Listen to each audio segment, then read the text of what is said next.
மாப்ள good மார்னிங்டா. Good morning. டேய், இந்த டீ இருக்குல்ல, நீ ஊட்டியிலேருந்து தானே வர? ஐயா, அந்த டீயில் என்னென்ன வெரைட்டிஸ் இருக்குன்னு சொல்கிறா முதல்ல. டீயில் வந்துட்டு ஃபஸ்ட்டு பழைய டைம்லேருந்து பார்த்தீங்கன்னா orthodox. Okay.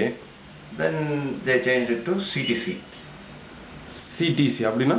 That is cut, twist and curl. They have machines for that. It cuts the leaf ribbons and then it twists it and then it curls it into small micro balls. அது விரிச்சோம்னா அப்படியே ஒரு நீளமா அந்த மாதிரி ரொம்ப குட்டியா தெரியும்.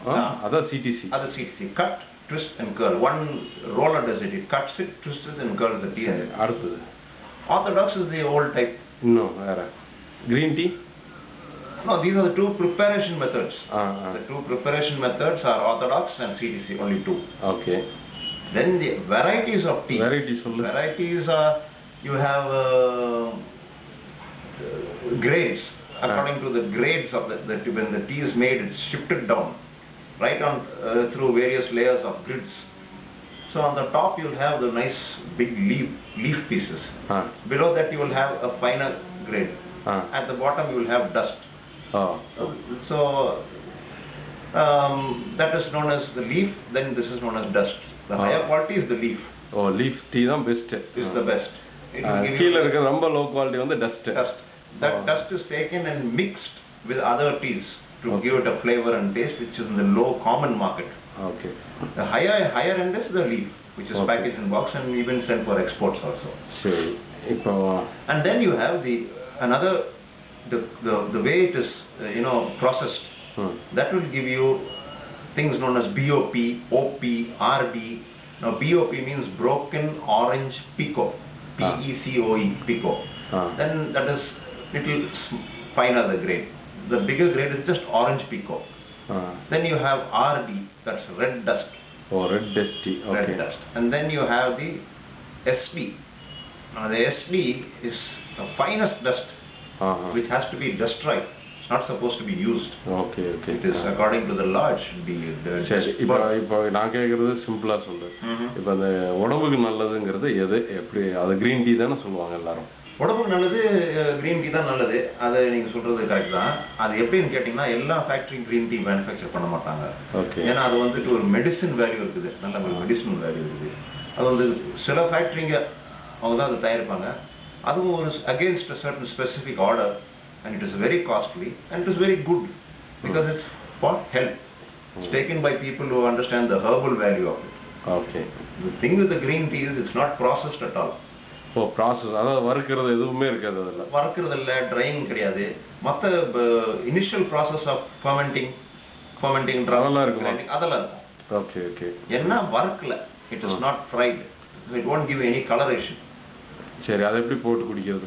அது வந்துட்டு you should have இது வந்துட்டு நம்ம சைனா கிளைன்னு சொல்றாங்க, கப் அண்ட் காஸ். அந்த கப், அதாவது மண்ணு, கிளே அந்த மாதிரி ஒரு இருந்தாக்கா just ஒரு கை அளவா அந்த இலையை எடுத்துட்டு அதுல அது கூட அந்த மண்ணுச்சட்டிக்குள்ள போட்டு when the water is nicely boiling, நல்லா அதுல you just pour it in that vessel and cover it for 1-2 minutes. Then just strain it out. வடிகட்டி அப்படியே சாப்பிடுறது. அப்படியே குடிக்கணும். அது என்ன கலர்ல இருக்கும்? தண்ணி கலர். there's no coloration. தண்ணி பெரிய கலர் இருக்காது. நான் வந்துட்டு you should not add anything, sugar, milk, எதுவுமே போடக்கூடாது. எதுவுமே ஆட் பண்ணக்கூடாது. ஒண்ணே that is pure honey, even not adulterated. தேன் கலக்குனா அதோட பெனிஃபிஷியல் வந்து it will go up even 100%. ரொம்ப நல்லா இருக்கும். ஆமா, ஆரோக்கியம், உடம்புக்கு நல்லது. உடம்புக்கு ஃபர்ஸ்ட் கிளாஸ். அப்போ ஒரு அதுக்கு பேர் என்ன, கிரீன் டீன்னு வாங்கணுமா கடையில? Green tea. அதையும் அந்த டீ குடிக்கும் போதுங்களா எப்படின்னு இன்னொரு இது இருக்கு அந்த டீல. இப்போ நம்ம சாதாரண டீ வந்துட்டு ஒரு நாளைக்கு ஒரு 4-5 கப் குடிக்கிறோமா, கிரீன் டீ வந்துட்டு பிக் கிளாஸ் குடிக்கணும். ஸ்மால், கொஞ்சமா, just twice a day. It is sufficient at say 11 o'clock in the afternoon, in the morning and 3 o'clock in the evening. அது என்ன சொல்லுவாங்க, இன்விகரேட்டிங் சொல்லுவாங்க. இது வெரி இன்விகரேட்டிங். அந்த டயர்ட்னஸ் அந்த இதெல்லாம் போகுது. ஈவன் அந்த காமிங் எஃபெக்ட் கூட அதுல இருக்கும். அப்படி எல்லாம் சைனீஸ் யூசிங். அதுதான் டீ செரிமனில எல்லாம் அந்த மாதிரி அதே தான் யூஸ் பண்ணுவாங்க. சரி, இப்போ ஆர்த்தடாக்ஸ் டீ பத்தி சொல்றேன். அது சில பேருக்கு இவ்வளவு அந்த கிரீன் வாசம் பிடிக்கும். ஆர்த்தடாக்ஸ்னா என்ன? ஆர்த்தடாக்ஸ் அது எதுக்கு பேர் வச்சாங்க orthodox? It's the original way of making tea. ஆரம்ப காலத்துல இருந்தே அவங்க டீஸ் ட்ரஃப்ல போட்டு அந்த ஃபர்மெண்டிங் ஆன உடனே அது கீழே ஒரு டைமிங் ஆகும், ஒரு 3-4 டேஸ்க்கு அப்படி போயிட்டு இட்ஸ் ஃப்ரைட் அண்ட் வறுத்துட்டு ட்ரையர்ல போயிட்டு வறுக்கிறது இல்லை, அது ட்ரையர்ல ட்ரை ஆகும், பயங்கர டெம்பரேச்சர்ல ட்ரை ஆயிட்டு வெளியே வந்து டீயா வந்துடுது. அதான் ஆர்த்தடாக்ஸ். அதை எப்படி போட்டு குடிக்கிறது? அது வந்து சேம் நம்ம கிரீன் டீ போடுற மாதிரி தான், சேம் சிச்சுவேஷன். ஆனா அதுல வந்து we can add sugar and a little milk. கொஞ்சம் அந்த நீ சொல்லி அந்த கோல்டன் கலர் வர்ற மாதிரி. கோல்டன் கலர் அந்த ஆர்த்தடாக்ஸ் டீ பாத்தீங்கன்னா கலர் வந்துட்டு வெரி மைல்டர். இப்போ ஒரு முக்கியமான விஷயம் டீல என்னன்னு கேட்டீங்கன்னா there are 3 factors for tea. அது வந்து liquor, strength and color. இப்போ வந்து கலர் நமக்கு தெரிஞ்ச விஷயம். What is the colour? ஸ்ட்ரெங்க்த்னா அந்த டீ எவ்வளவு ஸ்ட்ராங்கா இருக்குது. சில பேர் கேட்கறாங்க லைட்டா போட்டு கொடுங்க, ஸ்ட்ராங்கா போட்டு கொடுங்க, அதுதான் ஸ்ட்ரெங்த். லிக்கர்னு சொல்லும்போது அது how much it will give the capacity of the tea's actual goodness. சில பேர் வந்துட்டு இப்போ நம்ம ஊர் பார்த்தீங்கன்னா அவங்க கலரும் பார்க்குறாங்க, ஸ்ட்ரெங்த்தும் பார்க்குறாங்க. ஆனால் if you go to tea tasters abroad இந்த பிரசல்ஸ் சிட்டிலனா அவங்க மூணையும் அதை டெஸ்ட் பண்ணுறதுக்கு ஒரு சிம்பிளான வழி வச்சுருப்பாங்க. they have a white sheet, they have a lot of glasses.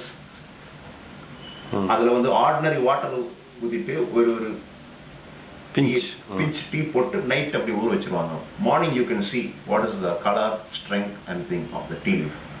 That's how tea is bought. சரி, இப்போ நான் மார்க்கெட்ல விற்கிறாங்கல்ல அந்த டீ கலர் டார்க் கலர் வருது, அதெல்லாம் that is all adulterated, definitely adulterated. ஏன்னு கேட்டீங்கன்னா they are either mixing some coloration and for color and for weight they mix this single ஐயோ bricks powder.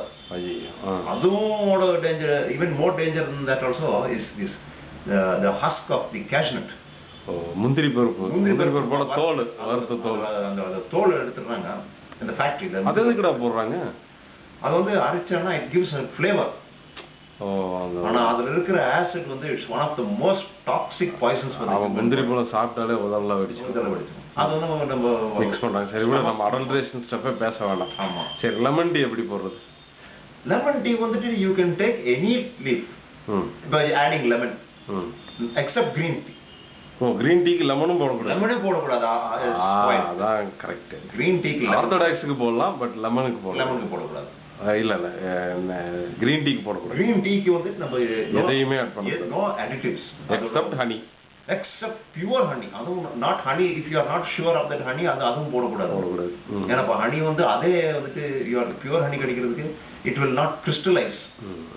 So pure honey will, even if you keep it in the fridge, it will be. சரி, இப்போ lemon tea சொல்லு.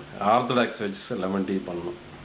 Orthodox as preparing the green tea, you just prepare the thing and when you add lime to a tea, it's better not to use sugar or salt, just lime in the orthodox. எவ்வளவு, ஒரு 2 drop விட்டா போதுமா?